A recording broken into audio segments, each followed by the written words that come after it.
In the deepest recesses of the Missouri Ozarks, where the winter of 1894 came cruel and unrelenting, isolation could twist even the most devout souls toward deeds unspeakable.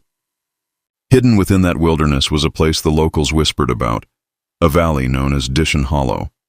It was there that two pious widows, Cordelia May Thorne and Magdalena Crow, opened their humble cabin to lost travelers, offering warm bread, scripture, and shelter from the cutting mountain wind. Their reputation was one of devotion and kindness, their home a beacon of Christian hospitality in a land that devoured the weak. But what began as charity soon curdled into something unnatural. What those women built beneath the guise of godliness would come to violate every law of man and heaven alike. The story that follows reveals how two respected widows turned their sanctuary into a place of horror, how faith became justification for cruelty, and how the line between devotion and damnation vanished within the hollow's shadows. What could compel such women to commit the unthinkable?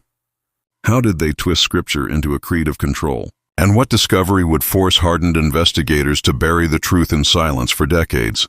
Prepare yourself, for what these women did will test every conviction you hold about sin, salvation, and the nature of humanity itself. Deputy Marshal Thaddius Blackwood sat alone in his Stone County office one bitter March evening in 1896. The dim oil lamp flickered against the oak desk where his leather-bound ledger lay open, its pages filled with neat, deliberate handwriting. 11 entries. 11 men. Each name told the same story. Travelers who had entered the Ozark wilderness alone and never returned. Every disappearance led to one place, Pdition Hollow.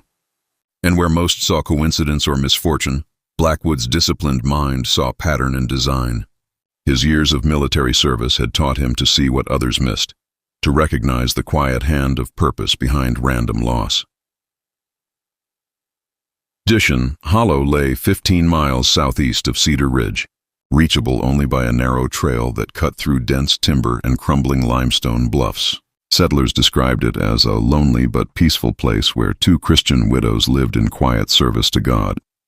Cordelia and Magdalena were admired across the region for their charitable work, particularly their kindness to orphans and their hospitality toward itinerant preachers and Bible peddlers. Blackwood's first record stretched back to May of 1893, when Thomas Benjamin Hartwell, a 24-year-old Bible salesman from Illinois, vanished without trace. Witnesses at Caulfield's General Store recalled the young man asking directions to Christian homes where he might find buyers for his holy books. Jeremiah Caulfield, the storekeeper, also noted something curious. Cordelia Thorne had stopped by only days earlier, inquiring about travelers carrying good merchandise and fine manners. When Hartwell disappeared shortly thereafter, Blackwood's suspicions were quietly born. By autumn of that same year, another name was added, Reverend Samuel Morrison, a circuit preacher who failed to appear for his Sunday service in Cedar Ridge. Riders followed his usual route and found his horse's tracks leading toward Pdition Hollow, but not away from it. When questioned, both widows denied ever seeing him. Yet neighbors later confessed to hearing strange hymns drifting through the woods that evening, voices not belonging to the two women who lived there alone. By the spring of 1894, Pdition Hollow had become more than a name whispered among the hill folk. It had become a warning. Every man who passed through that valley alone seemed to vanish into its fog-thick woods, leaving behind only questions and grief. To those who still trusted the widow's piety, such tales were dismissed as superstition. But to Marshal Thaddius Blackwood, they marked the outline of something deliberate and organized, a pattern too exact to be chance. He began visiting each family that had reported a missing relative. In every account, one detail repeated like a refrain. The last person to offer them food, prayer, or rest had been Cordelia Thorne or Magdalena Crow. Cordelia was the elder, measured, soft-spoken and deliberate in her manner. Her voice carried the patience of a preacher's widow, a woman who had buried 3 children before her 30th year and claimed her suffering had drawn her closer to God. Magdalena, on the other hand, was younger, quicker to smile, and unafraid to speak of visions and spirits that visited her in dreams. She claimed to hear hymns sung by angels in the woods at night, and said her late husband's voice guided her in all things. The townsfolk of Cedar Ridge found comfort in their devotion. They donated flour, sugar, and cloth to the widow's charitable efforts, never questioning why the women needed so much salt, lye, and quicklime for 2 people living alone. It wasn't until the disappearance of Jonathan Pike, a 38-year-old schoolteacher traveling to Springfield, that Blackwood could no longer ignore what the evidence whispered. Pike had written a final letter to his sister in St. Louis, describing 2 kind women who tended to travelers like saints. That letter was found weeks later, water-stained and torn, near the mouth of a shallow creek that ran down from Pdition Hollow. No trace of Pike himself was ever discovered. No horse, no luggage, no bones. Blackwood returned to the hollow under cover of dusk in late April, posing as a weary traveler. He claimed his horse had gone lame and that he sought shelter for the night. Cordelia answered the door with a lantern in hand, her eyes catching the light like mirrors. She invited him in with practiced warmth, and the scent of baked bread and lavender filled the small cabin. Magdalena hummed a hymn softly near the hearth, though her tune carried no joy. It was mournful, drawn out, almost ritualistic. During supper, Blackwood noticed something odd. The dining table was set for 3, though only the 2 women sat before him. When he asked whether they expected company, Cordelia smiled faintly and said, "The Lord is always with us." Her words might have comforted another man, but to Blackwood, they felt more like a warning. That night, long after the lanterns dimmed, he heard movement beneath the floorboards, chains rattling, a muffled cry that stopped too suddenly. He rose from his bed and touched the butt of his revolver, heart steady, breath controlled. Outside, the moonlight fell over freshly turned soil behind the cabin, rows of it, neat and symmetrical, as if someone had been planting a garden that never grew. The next morning, Cordelia served him coffee and hard biscuits, her expression serene.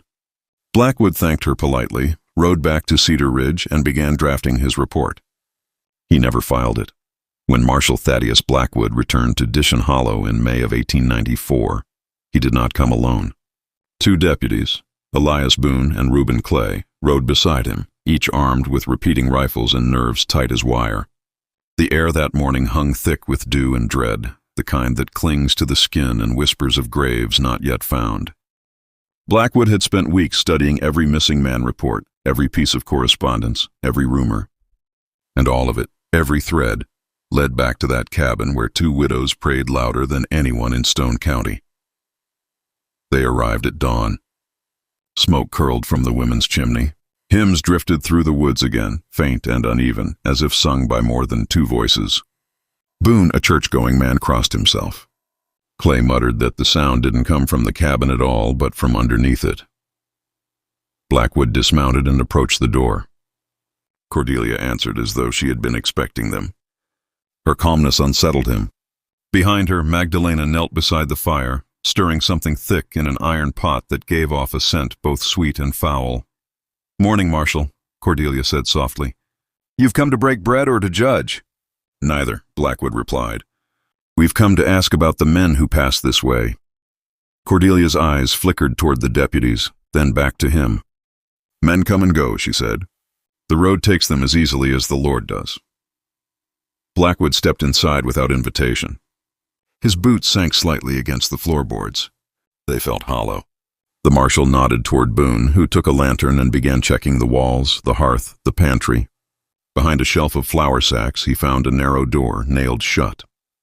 When Blackwood pried it open, a damp current of air struck them, cold and heavy, smelling of rust and rot. A set of stairs descended into darkness. Magdalena began whispering scripture under her breath, her voice trembling in rhythm like a chant. The men went down.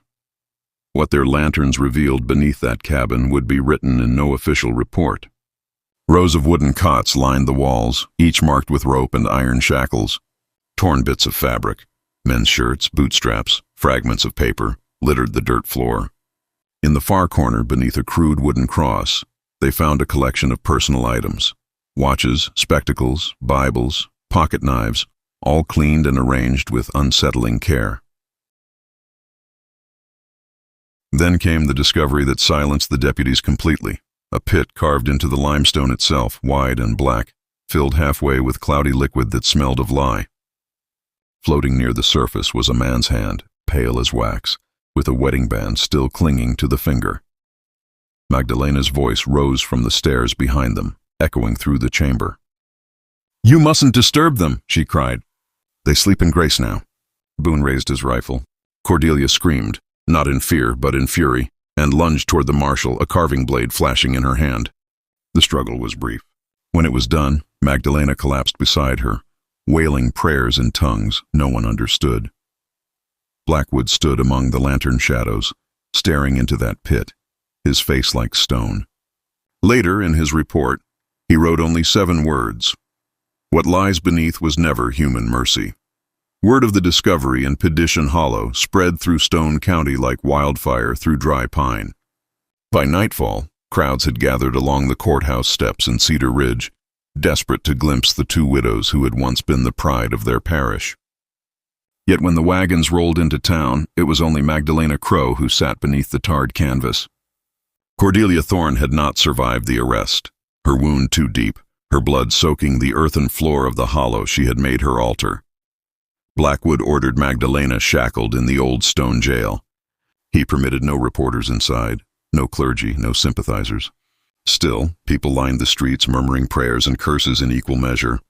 They could not reconcile the image of those charitable women with what had been unearthed beneath their cabin. Some claimed the marshal was lying to protect someone of higher rank. Others swore it was the devil's work, that the widows had been possessed. Inside her cell, Magdalena wept for hours, then smiled through her tears when Blackwood entered. "You think you stopped it," she whispered, "but it don't end with us. The hollow takes what it wants." Her words stayed with him. The official inquiry began 3 days later. Deputy Boone gave his account of the cellar, the cots, the pit, and the relics. Each word weighed heavy in the courtroom air. When the clerk read the inventory, 12 Bibles, 14 watches, 8 wedding bands, the congregation gasped. Still, the county judge, Ephraim Coulter, struggled to make sense of the case. Missouri law in 1894 had no precedent for women accused of crimes so organized, so deliberate, so far removed from the common sins of theft or jealousy.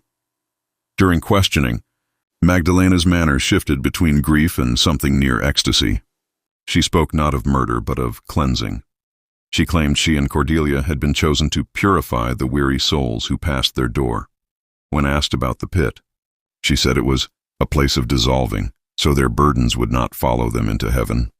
Her voice never trembled, only her hands did, clasped tight around a small wooden cross carved crudely from ash wood.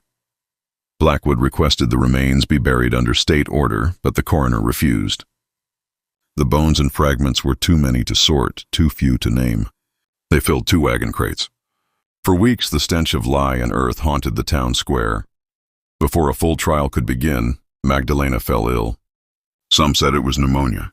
Others believed she had swallowed something hidden in that wooden cross. She died on the morning of June 17, 1894, smiling faintly, as though relieved. Her final words, recorded by the jail matron, were, "He calls us still, down where the earth hums." No one ever reclaimed the bodies. The sheriff ordered the ruins of the cabin burned, and the hollow sealed by stone. But travelers who wandered too close in later years spoke of voices echoing through the ravine at night, soft hymns like women singing beneath the ground. Blackwood resigned the following winter. His ledger containing the 11 missing names was locked in the courthouse archive. Decades later, when that archive burned in 1923, the case of Pdition Hollow vanished with it. By the turn of the century, Pdition Hollow had all but vanished from county maps. The name was struck from official records, the trail leading into the valley allowed to overgrow with briar and oak. Yet for those who had lived through the scandal of 1894, the memory of that place never dulled. It simply sank deeper, like rot beneath new timber. Farmers who owned land along Crow Creek swore the soil there never took seed again. Crops withered within days. Livestock refused to graze near the stream that ran past the burned cabin's foundation. Even the birds kept their distance. Locals called it the humming ground, because if you stood there in the still of an August night, you could hear a low droning sound as though the earth itself was breathing beneath your feet. In 1901, a group of railroad surveyors, clearing a path through the lower ridge, uncovered fragments of scorched lumber and what appeared to be hand-forged chains buried deep in the clay. The men refused to camp on the site after dusk. claiming they heard soft voices singing Rock of Ages from somewhere inside the trees. Their foreman, skeptical and impatient, ordered them to stay the night anyway. By morning, 2 workers were gone. Their bedrolls lay untouched. Their tracks led toward the old creek and ended where the soil turned black. The incident was recorded in a brief line of the Springfield Gazette. 2 surveyors missing in the southern Ozarks. Locals blamed the cursed ground known as Pdition Hollow. Marshal Blackwood was an old man by then, retired and reclusive, living alone on the outskirts of Forsyth. When a young reporter came asking questions about the hollow, Blackwood refused to speak of it. There was no trial, he said. No justice, no peace, only what God allowed to be buried. Yet that night, his neighbor swore she saw a lantern moving through his barn well past midnight, and heard him praying, not in English, but in some old language she didn't recognize. In 1903, Blackwood's body was found slumped at his desk, his revolver beside him and his ledger open to the final page. Written in his trembling hand were just 3 words. The singing stopped. For a while, folks believed that was the end of it. The hollow grew wild again, the cabin foundation vanished beneath moss and root, but hunters who passed that way still spoke of a light flickering through the fog, or of hearing women's voices rise in harmony before dawn. One man swore he found a wooden cross half buried in the dirt, carved from ash and still warm to the touch, as if it had been placed there only moments before. The county built a new road years later, far to the east, and the hollow was forgotten by all but a few families who kept their windows locked tight when the wind came down from the ridge. They said sometimes when the moon was thin and the night was still, you could hear the faint echo of him singing drifting up from beneath the earth, and if you listened too long, if you followed it, you wouldn't come back.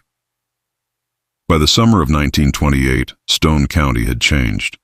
Automobiles rattled down dirt roads where wagons once crawled, and telegraph wires hung like black veins across the hills. The past seemed buried until the flood came. That June, record rains battered the Ozarks for 9 straight days. Crow Creek overflowed its banks, tearing through the southern ridges and washing away acres of earth. When the water finally receded, a group of loggers clearing debris near the old trail discovered what the flood had uncovered: a limestone cellar, intact and half-choked with mud. None of them knew what they were standing above. Sheriff Edmund Rourke, newly appointed and eager to prove himself, led the first official team down into the uncovered chamber. Among them was Dr. Howard Leach, a forensic pathologist from Springfield who had been studying early Missouri criminal cases. What they found below that collapsed cabin foundation would drag the name Pdition Hollow back into the newspapers for the first time in 34 years. The entrance opened into a narrow stairway cut directly into stone, slick with water and mold. Lanterns flickered against the walls as they descended into air thick with the smell of iron and decay. At the base lay a small chamber lined with rusted shackles and remnants of rope. Beneath a layer of silt and ash, they uncovered 12 shallow depressions in the floor, arranged in a perfect circle. Inside each hollow space, preserved by lime and time, were human remains, bone fragments, jawlines, and in 2 cases, entire skeletons positioned as if kneeling. One still clutched a Bible reduced to pulp, its pages fused together into a gray slab. Dr. Leach, a rational man by all accounts, later wrote that when his lantern flame passed over the pit, it wavered, as though the air itself breathed. He ordered the remains exhumed carefully, though several men refused to continue once a low humming began, deep and rhythmic, seeming to rise from the stone itself. Rourke dismissed it as the sound of water trapped beneath the rock. But the men who stayed swore that as they worked, the ground seemed to tremble in rhythm with the sound, as if keeping time to some distant hymn. When word of the discovery reached Springfield, the press ran headlines like "Hell Unearthed in the Ozarks" and "Church of the 2 Widows Revealed." Reporters flooded into Stone County, interviewing descendants of those who had lived near the hollow. Most refused to speak. A few claimed the widows had been right, that the hollow was chosen ground, and disturbing it would bring ruin again. 2 weeks later, during cataloging of the recovered artifacts, an attendant at the county morgue went missing. His name was Luther Kane, age 27. The only thing left behind on his workstation was a ledger page that had been stored with the remains, its ink still legible despite age and moisture. Across the center of the page, written in a neat and ancient hand, were 6 words: "The Lord is always with us." Sheriff Rourke closed the site the next morning. No further excavations were permitted. The cellar was resealed, the records locked in the county archive. But in the years that followed, strange reports multiplied. Hunters hearing hymns in the ravine, surveyors finding crosses etched into the limestone, and families claiming that their wells filled with dark water each time a storm passed through the hollow. And though no official dared reopen the case, one truth lingered among the old-timers of Stone County. The hollow had been disturbed, and it was awake again. In the winter of 1932, long after the cellar at Pdition Hollow was sealed for the second time, the courthouse in Forsyth underwent reconstruction.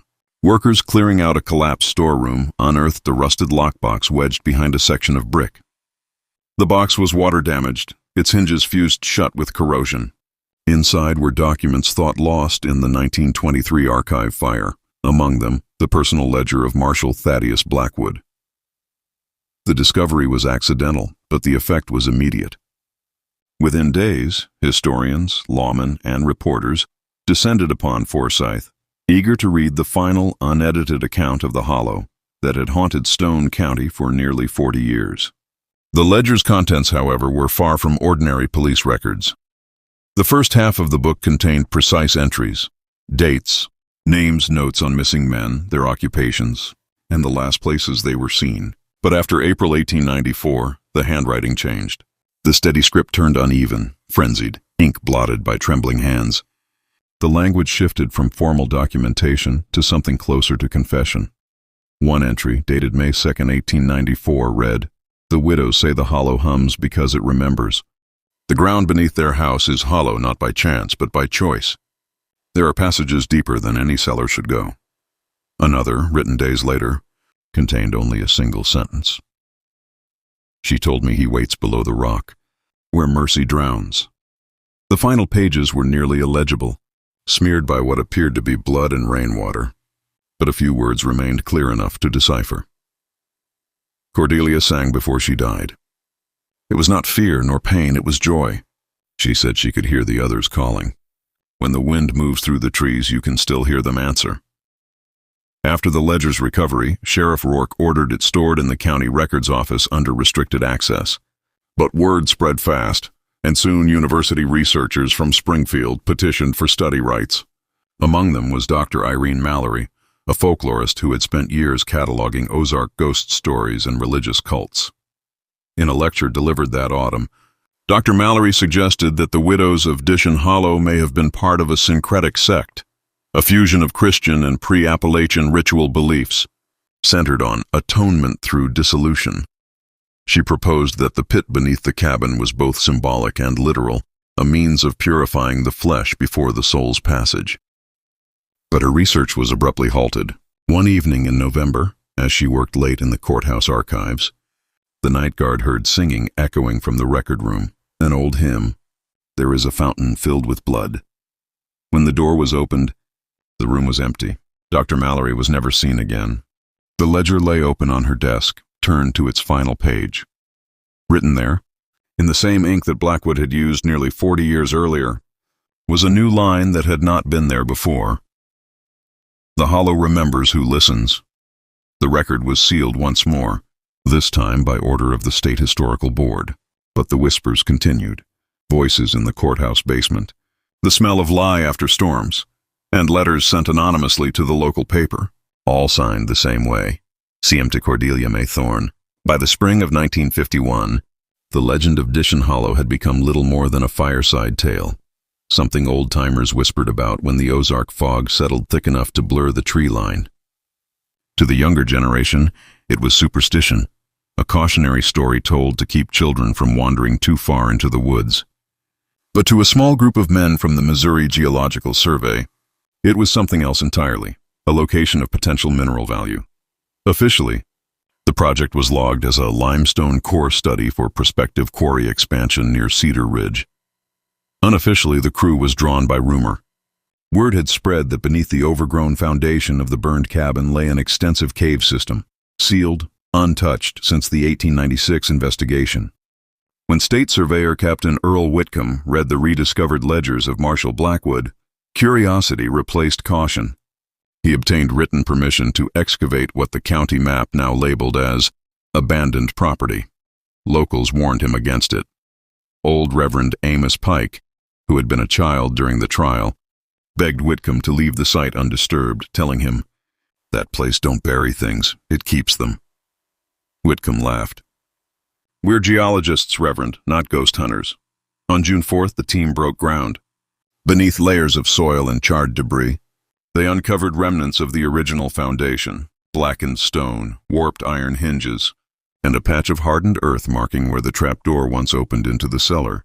The men worked in shifts, taking measurements and cataloging artifacts for the state archives. But by the third day, their notes took an unsettling turn. The camp log, kept by Field Assistant Walter Reeves, recorded strange phenomena. Tools go missing, only to be found hours later in the same spot. Smoke from nowhere, sweet like incense. Voices after sundown, sound like prayers or crying. By the end of the week, Reeves refused to sleep on site, claiming he could hear chains rattling beneath the ground. Whitcomb, determined to prove his professionalism, ordered an exploratory shaft cut directly through the old cellar floor. At 17 feet, the auger broke into open space. The hollow beneath was vast, far larger than the cellar described in 1896 reports. The team lowered lanterns into the darkness, revealing smooth walls marked with what appeared to be carved scripture. Yet the letters were backwards, as if written from within, facing the stone. That night, a storm rolled over the ridge. Rain filled the shaft and wind howled through the dig site like a voice. By dawn, the camp was deserted. Their instruments remained, tents collapsed, vehicles untouched. Only the excavation pit had changed. It was wider now, collapsed inward, and the ground around it seemed breathing. Witnesses from Cedar Ridge claimed they saw mist rising from the hollow that smelled like iron and lilac. 3 days later, a single notebook washed downstream into the White River. Inside, in Whitcomb's handwriting, one final note. "We heard them singing below. Women, children, they know our names." The site was officially sealed and fenced by state order on June 14, 1951. The report listed ground instability as cause for closure. But those who lived nearby still swear that when the thunder rolls over the Ozarks, you can hear the hymn drift from the hollow once more. For nearly 2 decades after the 1951 excavation, Pdition Hollow remained silent. The fence the state erected rusted slowly beneath moss and ivy, its warning signs bleached white by decades of sun and rain. Locals learned again to keep their distance. Hunters mapped new trails to avoid the place. The forest, as if reclaiming its own sin, swallowed the clearing whole. By the time 1969 arrived, the hollow had become a place without coordinates, absent from maps, forgotten in speech, and mentioned only when someone disappeared near Cedar Ridge. The first was a mail carrier named Henry Lott, who vanished on his route between Mountain View and West Plains. His mailbag was found hanging from a fence post 3 miles from the hollow, soaked but intact. His body was never recovered. Then, in 1973, 2 teenage boys from Ava, Tommy and Chris Willis, set out to camp in the old woods for a weekend. They never returned. The search party found their tent in a meadow not far from where the 1896 ledgers were discovered. The tent was zipped shut from the inside. Inside lay both boys' wallets, matches, 2 sleeping bags, and a half-eaten jar of peaches. No footprints, no struggle, just silence. It was around this time that stories began again, quietly at first, traded between the old-timers at the Cedar Ridge General Store. They said the woods hummed now, a deep low tone like a voice under the earth. Dogs refused to cross the property line, and when the wind blew east, people swore they could hear singing in the trees. Children's voices, faint and rhythmic, echoing through the fog.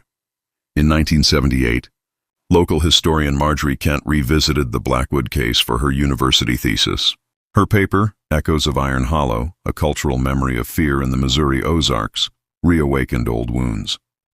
She managed to secure the original court transcripts, though most pages were missing or redacted. But what truly disturbed her were the marginal notes, handwritten in the same ink as the prosecutor's signature. though clearly added later. One line read, "Do not exhume the children. They were never buried." Kent dismissed it as a clerical oddity, until she found a second note dated 1902, attached to a county coroner's inventory. Cellar remains sealed per order of Reverend Pike.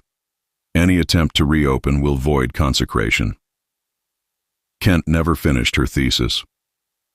In November of that year, she drove from Springfield to Cedar Ridge to interview surviving relatives of the Blackwood family. Her car was found parked along the county road 2 miles from Pdition Hollow, keys still in ignition, tape recorder on the passenger seat. The recording was transcribed but never released. According to the archivist who handled it, the tape contained 37 minutes of static. Then, faintly, a woman's voice whispering, "It's not the house, it's the ground." After Kent's disappearance, the county sealed access again. A heavy gate was installed, the records locked away in Jefferson City. For nearly 30 years after, Pdition Hollow slept beneath its shroud of mist and vine. But silence in that place was never peace, only pause. Because when the century turned, and the new generation began chasing ghost stories with cameras instead of prayers, the Hollow would awaken once more.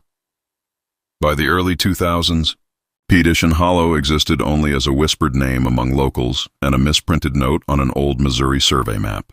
That changed when an online forum called Ozark Haunts and Forgotten Places surfaced on the early internet. Users traded grainy photographs of ghost towns, abandoned mines, and derelict churches across the Midwest. One post, dated October 18, 2002, titled "The Hole That Sings, Cedar Ridge Mystery," featured a blurred photo of a rusted sign half buried in leaves. It read simply, "State property, no entry." The coordinates matched the forgotten area once labeled Pdition Hollow. Within days, the thread gained traction. Amateur historians, ghost hunters, and local thrill seekers began speculating about the missing geologists of 1951 and the Blackwood Massacre of 1894.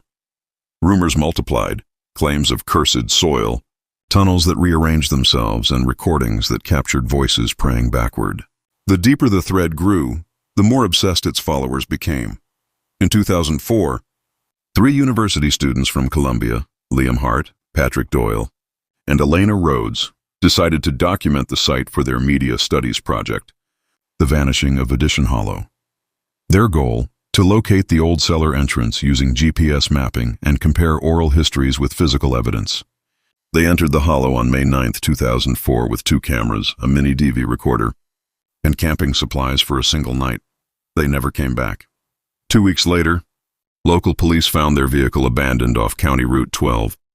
Inside were printed forum posts about the legend, a Missouri survey map, and a handwritten checklist labeled "Voices Lights, Smell of Iron." Authorities launched a small-scale search, but halted it after a deputy fell through a sinkhole and broke his leg. Nothing further was found. Then, in December 2005, a new video appeared online under the username PD Hollow Witness. It was only 9 seconds long. The footage showed a camera lying on damp soil, lens tilted upward toward the canopy. A female voice, barely audible, whispered, "It's open again." The video cut to black. Attempts to trace the account failed. The server hosting the clip shut down within 48 hours. But by then, the file had spread, mirrored across message boards, paranormal blogs, and even a small documentary segment on local TV. Interest exploded. Ghost tours began forming out of nearby West Plains and Gainesville. Visitors posted about hearing hymns late at night, always the same line. "There is a fountain filled with blood." Some claimed their electronics malfunctioned inside the hollow. Others found their recordings overwritten with whispering voices counting backward from 7. A few vanished completely, their names later added to digital memorial threads titled, "The Ones Pdition Took." By 2008, the state closed the area again under federal safety law. Signs appeared warning of unstable terrain and biological hazards. The forest was fenced off a final time. But online, the legend grew stronger than ever. It no longer belonged to the people of the Ozarks. It belonged to the network. To every screen and every sleepless night that kept scrolling long enough to hear the faint hum beneath the static. The Hollow had found a new way to speak. And this time, it didn't need a voice, only signal. In October 2011, a midnight radio host named Calvin Reese ran a small AM program out of Springfield called Voices of the Ozarks. The show aired on 1310 KZMO, a frequency few outside of rural Missouri ever tuned to. Reese's broadcasts were simple, local legends, folklore call-ins, and the occasional ghost story from truckers passing through the hills. He'd been on air for nearly 20 years without incident, until the night of October 29th. That evening's theme was unsolved places. The phone lines were open for listeners to share strange disappearances or stories from their towns. Around 1:17 a.m., a call came through from a man identifying himself only as Aaron from Gainesville. His voice was quiet, breathless, distorted by static. Reese asked where he was calling from. "Down by the ridge. The Hollow. You can hear it tonight." Reese thought it was a prank, but before he could respond, the caller began humming softly off-key, the melody to "There is a Fountain Filled with Blood." Then a second sound came through the line, a chorus of faint voices, layered like echoes through a tunnel. Reese later said it didn't sound like playback. It sounded alive, moving closer.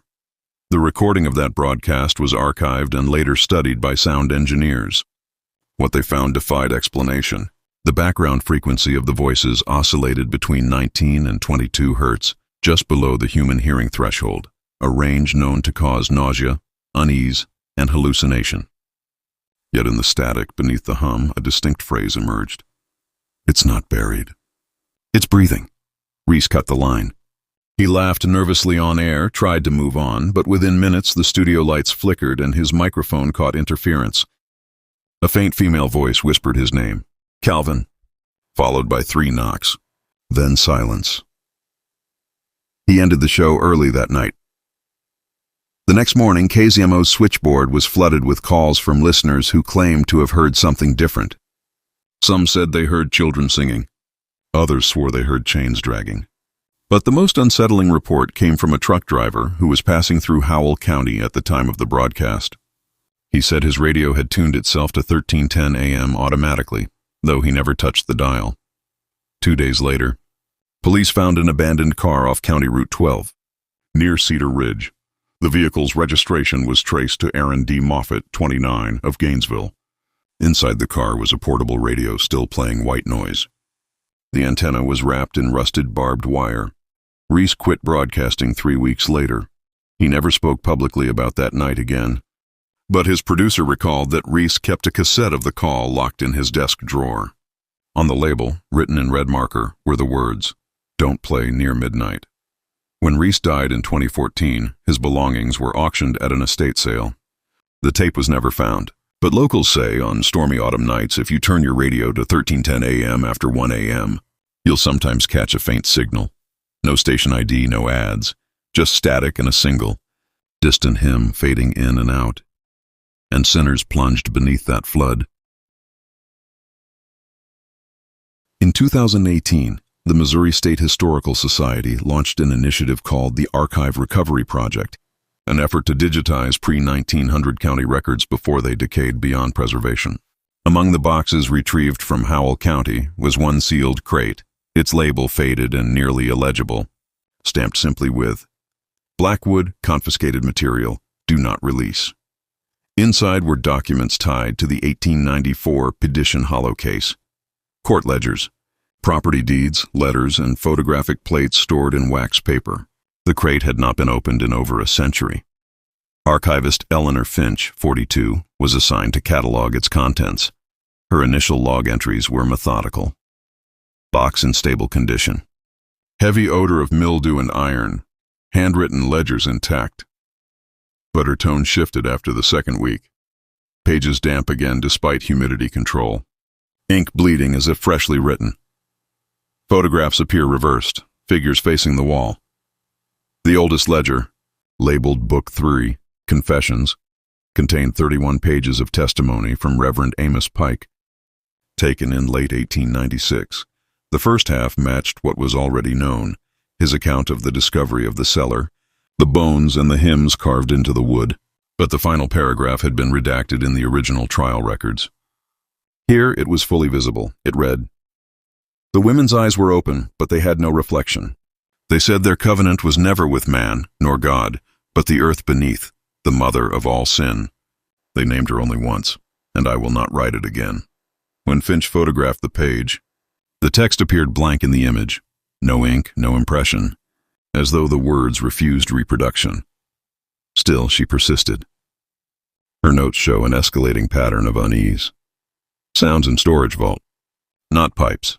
Chanting. Air grows warmer when box is open. Found something written inside the lid. Scratched with a nail. The inscription inside the crate lid read, "Do not archive what still breathes."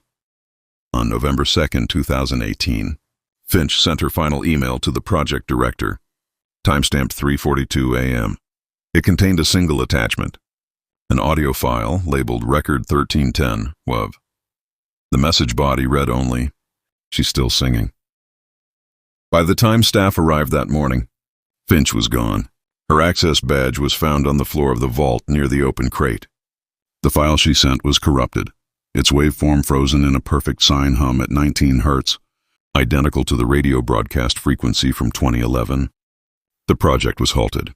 All physical materials relating to the Blackwood case were sealed again under directive from the Missouri Department of Heritage and Law Enforcement, citing psychological hazard. Officially, Finch resigned due to stress. Unofficially, her apartment lease was never canceled. Her utilities remained active, and her mailbox continued to receive empty envelopes postmarked from Cedar Ridge, each stamped with a black wax seal shaped like a handprint. When the archive recovery project resumed the following spring, the crate containing the Blackwood records had vanished from the vault. In its place sat an empty box marked with a new label in fresh ink, Pdition Hollow, file open. In April 2019, nearly 5 months after Eleanor Finch's disappearance, a small investigative team from the Springfield Daily Ledger began tracing her final steps. The lead reporter, Daniel Cross, 36, had covered cold cases before, but none that carried the same weight, or superstition, as the Blackwood archives.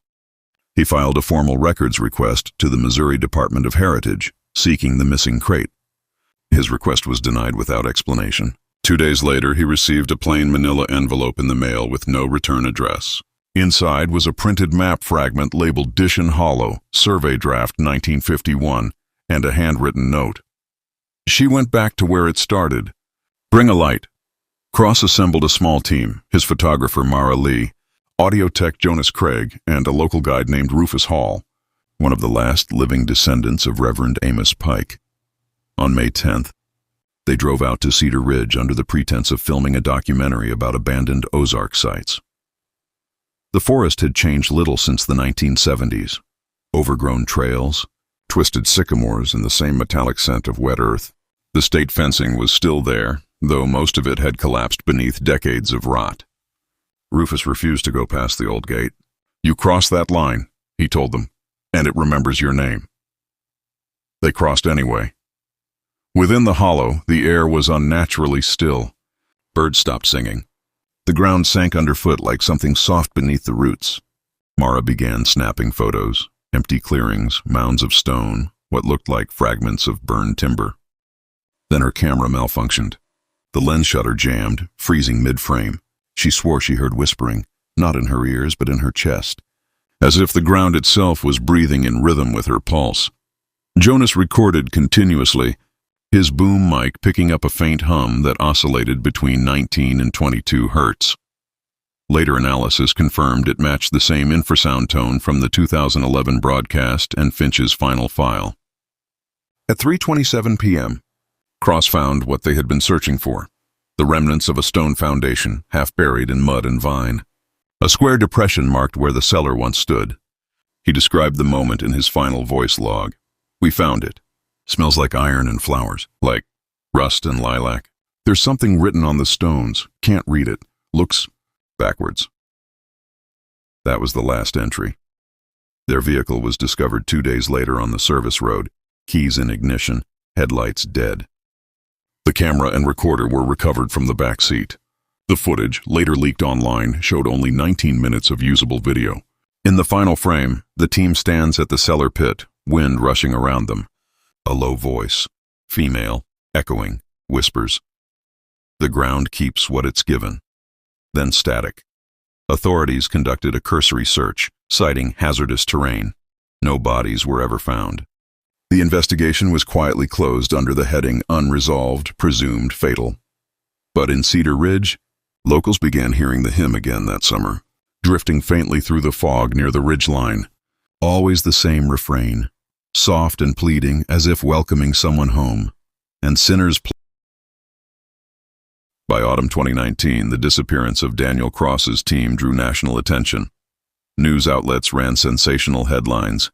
The hollow that eats men. Cursed Ozark Valley claims 4 more.